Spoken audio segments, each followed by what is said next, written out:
इस बार साफ दिख रहा है कि पश्चिम बंगाल की तरह बीजेपी पंजाब में अपने बलबूते पर सरकार बनाने के लिए पूरी तरह से मैदान में उतर चुकी है। हाल फिलहाल में बीजेपी की बनाई गई कई रणनीति बता रही है कि बीजेपी पंजाब चुनाव को लेकर बहुत ही ज्यादा सीरियस है और इस राज्य को जीतना अपनी प्रतिष्ठा ही बना चुकी है। सबसे पहले बीजेपी ने सिख जाट वोटरों को लुभाया है और पहले से ही सरदार केवल सिंह ढिल्लों को बीजेपी प्रदेश अध्यक्ष की कुर्सी दे दी। आपको बता दें कि ढिल्लों पंजाब में प्रदेश अध्यक्ष बनने वाले पहले जाट सिख हैं। इसके बाद बीजेपी ने पंजाब में सक्रिय कांग्रेस और आम आदमी पार्टी के नेताओं से मुकाबला करने के लिए अपने तेज तर्रार नेताओं को मोर्चे पर खड़ा करना शुरू कर दिया। याद कीजिए अभी हाल ही में जब केंद्रीय मंत्री रवनीत सिंह बिट्टू ने अपने पद से इस्तीफा दिया था तो वापस उन्हें राज्यसभा से निर्वाचित नहीं किया गया, क्योंकि माना जा रहा है कि इसके पीछे बीजेपी चाणक्य का दिमाग काम कर रहा था। उन्हें पता था कि पंजाब के चुनाव में रवनीत सिंह बिट्टू बीजेपी के लिए बहुत बड़ी एसेट बन सकते हैं और वही हुआ। जिस तरह से बिट्टू पंजाब में एक के बाद एक कांग्रेस पर हमला कर रहे हैं उससे साफ दिखता है कि पार्टी ने उन्हें पूरी तरह से खुली छूट दे दी है कांग्रेस की नाक में दम करने की। वहीं आम आदमी पार्टी से आए राघव चड्ढा और उनकी पूरी टीम का भी पंजाब में पूरी तरह पैठ है और चाणक्य उसको भी पूरी तरह से निभाने की कोशिश कर रहे हैं। आपको बता दें कि बिट्टू भी सिख जाट है और पंजाब के पूर्व सीएम सरदार बेअंत सिंह के पोते हैं और मार्च 2024 में बीजेपी में शामिल हुए हैं। तब से अब तक बिट्टू अपने तीखे बयानों से कांग्रेस नेताओं को परेशान कर रहे हैं। सितंबर 2024 में उन्होंने राहुल गांधी को देश का नंबर 1 आतंकी बताकर सबको चौंका दिया था, क्योंकि अभी तक बीजेपी के किसी नेता ने राहुल के खिलाफ ऐसा मोर्चा नहीं खोला था। यही नहीं, हाल ही में जब संसद परिसर में बनी सीढ़ियों पर राहुल ने उन्हें गद्दार दोस्त कहा तब बिट्टू चुप नहीं बैठे। उन्होंने सीधे गांधी परिवार पर ही निशाना साध दिया। उन्होंने राहुल गांधी को देश का दुश्मन बताया। यही नहीं, उनके एक बयान पर भी काफी हंगामा मच गया था, जिसमें उन्होंने कहा था कि जिस पार्टी और परिवार का इतिहास सिखों के दमन स्वर्ण मंदिर पर कार्रवाई का गवाह रहा है वह यानी गांधी परिवार के किसी भी सदस्य से नहीं मिलाएंगे। और अब पंजाब में बिट्टू के बयानों से कांग्रेस परेशान और परेशान है। वो पूरी तरह से पंजाब विधानसभा चुनाव को जीतने के मोड में आ चुके हैं और इसके लिए उन्होंने सबसे पहले कांग्रेस की एक परिवार एक टिकट की नीति पर कमेंट किया। यही नहीं, उन्होंने अमरिंदर सिंह राजा वड़िग और सुखजिंदर सिंह राधवा के बीच चल रही राजनीतिक खींचातान में उन्होंने रंधावा का समर्थन किया, जिसमें रंधावा ने कहा कि अगर किसी परिवार में 4 ऐसे काबिल उम्मीदवार हैं जो चुनाव जीत सकते हैं तो कांग्रेस उन चारों को टिकट क्यों नहीं दे सकती। टिकट बंटवारे का आधार पारिवारिक संबंध नहीं बल्कि चुनावी क्षमता होनी चाहिए। बस इसके बाद रवनीत सिंह बिट्टू ने इस बयान को लपक कर कांग्रेस परिवार को लपेट लिया। उन्होंने कहा कि अगर गांधी परिवार के 3 सदस्यों को चुनाव टिकट मिल सकते हैं तो किसी दूसरे परिवार को क्यों नहीं, जिसके पास 4 ऐसे उम्मीदवार हैं जो जीत सकते हैं। हाल ही में वंदे मातरम और दिमागी नक्सली विवाद पर भी बिट्टू ने तीखी टिप्पणी की और कहा कि राहुल गांधी इन बातों को आसानी से नहीं समझते, लेकिन माताजी यानी सोनिया गांधी जल्दी समझ जाती हैं। उन्होंने कहा कि गांधी परिवार के लिए जनता, संसद और लोकतंत्र की कोई अहमियत नहीं है, तभी तो वो वंदे मातरम का विरोध कर रहे हैं। यही नहीं, दिमागी नक्सल कमेंट को लेकर उन्होंने पूर्व गृह मंत्री पी चिदम्बरम को भी नहीं छोड़ा और उन्हें दिमागी नक्सलों का हेडमास्टर बता दिया। अब बिट्टू ये सब बयान पंजाब में दे रहे हैं और कांग्रेस को वहाँ राष्ट्रवाद के मुद्दे पर हर तरफ से घेरने की कोशिश कर रहे हैं। पता ये भी चला है कि चाणक्य ने कांग्रेस के खिलाफ लड़ने के लिए रवनीत बिट्टू को पूरी आजादी दे दी है, यानी उनके दोनों हाथ खोल दिए हैं। बीजेपी उन्हें विधानसभा चुनाव में जलंधर कैंट या लुधियाना से मैदान में उतार सकती है। जलंधर कैंट से उनके दादा बेअंत सिंह चुनाव जीते थे। खुद बिट्टू आनंदपुर साहिब और लुधियाना के सांसद रह चुके हैं। वहीं दूसरी तरफ पंजाब चुनाव से पहले बीजेपी में कलह निपटाने के लिए केवल सिंह ढिल्लों ने 36 जिला इंचार्ज को बदल दिया है। मकसद यही माना जा रहा है कि इससे बीजेपी आपस के समन्वय को मजबूत करना चाहती है और साथ ही जमीनी स्तर पर कामकाज बेहतर बनाने की कोशिश की जा रही है। हाल ही में कुछ जगहों पर जिला नेतृत्व में बदलाव को लेकर पंजाब बीजेपी के अंदर मतभेद सामने आने के बाद ढिल्लों ने यह कदम उठाया है। उनकी पूरी कोशिश है कि पंजाब की सभी 117 विधानसभा सीटों पर अकेले चुनाव लड़ने के लिए बीजेपी को पूरी तरह से तैयार किया जाए। तो लगता है कि चाणक्य समझ चुके हैं, मान चुके हैं और जान चुके हैं और समझा भी चुके हैं कि इस बार पंजाब बीजेपी जीतेगी।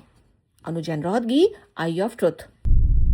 हमारे चैनल आई ऑफ ट्रुथ को सब्सक्राइब कीजिए YouTube पर, इसे फॉलो कीजिए Facebook पर, Instagram पर, Twitter पर और कू पर।